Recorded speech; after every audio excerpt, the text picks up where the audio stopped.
Hey, friends, welcome back to Good Grieving. This is our final session. It's hard to believe we're at the end of the series already, and it's been such an honor to walk alongside you and to share stories and emotions and loss with you.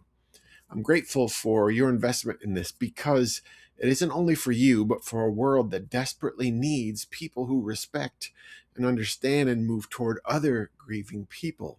As we've talked about, grief is a lifetime companion, so learning to peacefully coexist with it is critical.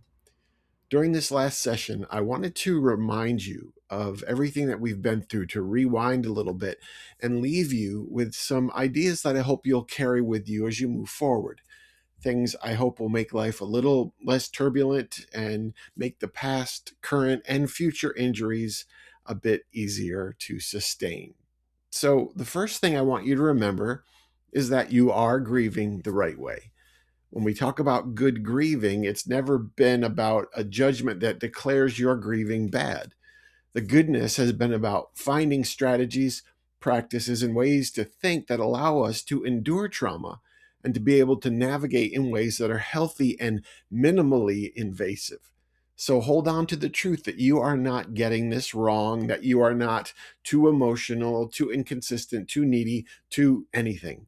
These losses that you are experiencing are unprecedented and you've never experienced them before. So this is all new territory. Have patience with yourself and throw the word wrong out the window. I also want you to remember that you are the world's leading expert on the grieving that you are doing. Since your life and your experiences and your relationships and your loss are once in history, never to be repeated ones, not only have you never gone through exactly what you're going through, but no one else has either.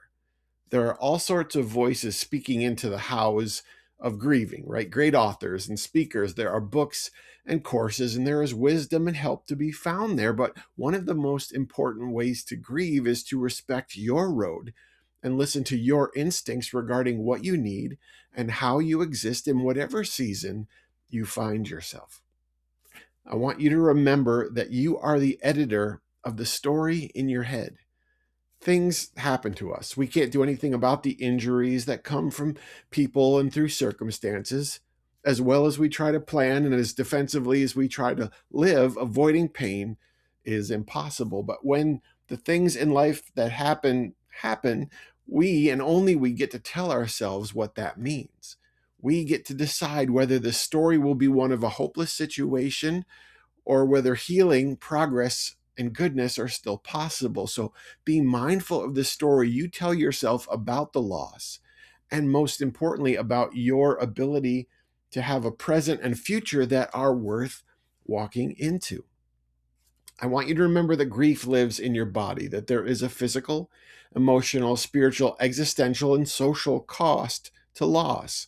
And by keeping that holistic impact in mind, you can make sure that you are building into your daily routine disciplines and practices that help you heal and help you stay strong. Take care of your daily needs to diet, sleep, exercise, times of rest and play, times in solitude and community. Make sure you're writing or talking about the way you feel and spend time with people you can have deep, meaningful conversations about the world with. All of this will guard you as you and your body absorb the damage. I want you to remember that loneliness is unavoidable, but it's also good. We've talked about the ways that community is vital during our grieving, and that ultimately, though, there are limitations because no one can walk all the way into the grief with us. So, loneliness in our mourning is inevitable. It's also sometimes isolating, but it's also a space that exists as one of intimacy with someone we've lost or a time of self-care for ourselves.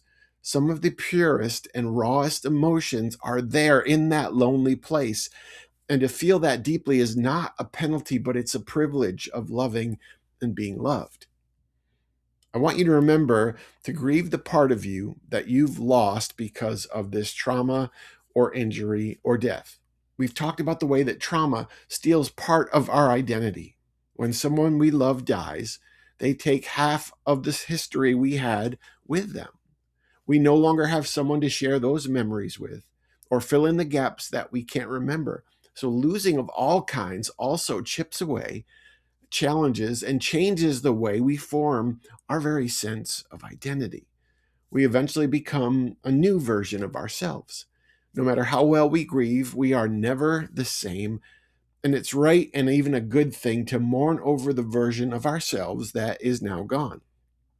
I want you to remember that relational grief is a recurring trauma. It's difficult enough to process and respond to a physical death, to someone who is no longer walking the planet. And though that isn't easy, there are some givens in that simply because the loss was a one time or protracted event that left a decisive vacancy in our lives. And whether our relationship with them was healthy or strained or toxic, we face the decided reality of their death. With our grief journey over people who are still living, the rules are out the window. And we deal with the recurring, common injury that they may be causing, the instability of the changing relationship, or even the possibility of reconciliation. The relational stuff is a real pain, so cut yourself some slack if that is difficult for you. I want you to remember that we can't answer the question of how related to loss, only the question of what now. Find meaning making post loss is not only possible, but it doesn't usually involve finding a reasonable or acceptable cause for some of the tragedies we experience, or the wounds that people can inflict, or even the hurt we can cause ourselves. So while those questions of how and why aren't answerable, and they aren't worth much of your time, but there is always a what now question that you have agency to answer.